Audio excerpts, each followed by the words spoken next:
I just got out of Spider-Man Brand New Day, and I am very confused about what to say about this movie because I am very grateful that they took Spider-Man fans into account when making this movie, and that is very true when you actually watch the final product.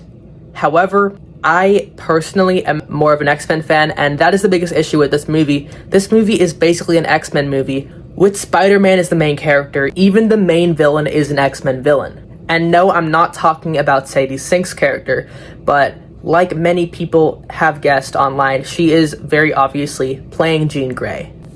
And I absolutely hated everything they did with Jean Grey in this movie, because you're trying to tell me that Jean Grey is in fact a villain, and she's not Madeline Pryor in this case, and she does not have the Phoenix Force.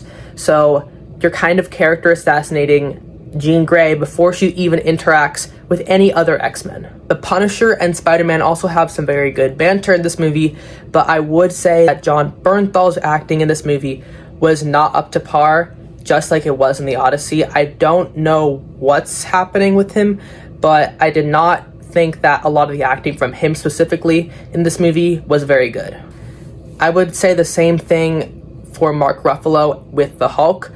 I think particularly him, a lot of his scenes were just some of the cringiest things I've ever seen in my entire life. And the Hulk scene in the movie was basically just what we got in the trailers. There is pretty much nothing new in this movie that was not in the trailers. The only caveat would be the scenes with Jean Grey, but we already knew that Jean Grey was the main villain, so there really wasn't any surprises. The score kind of also confused me because I don't think they even played the Spider-Man score once in this entire movie. There are versions of the Spider-Man score played in the movie, but not the original one. I will admit that this movie did make me laugh a lot, but not in a good way, because there were some scenes that were just so cringe.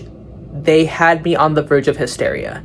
And I don't say this as someone who went into this movie expecting it to be bad. I actually expected this movie to be the best movie of the year.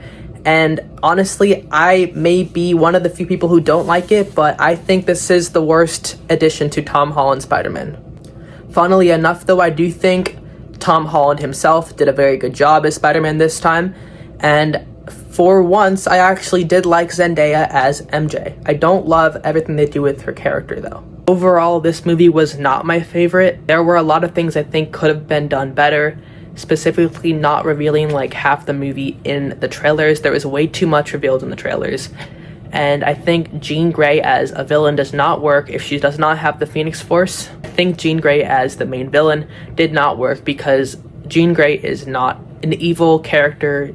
She is actually one of the most morally sound characters in the X-Men. I think Fantastic Four and Thunderbolts were leagues ahead of this movie in many, many ways. But that's just my opinion. I'll have my full review of the movie out sometime this week, and I'll see you guys next time.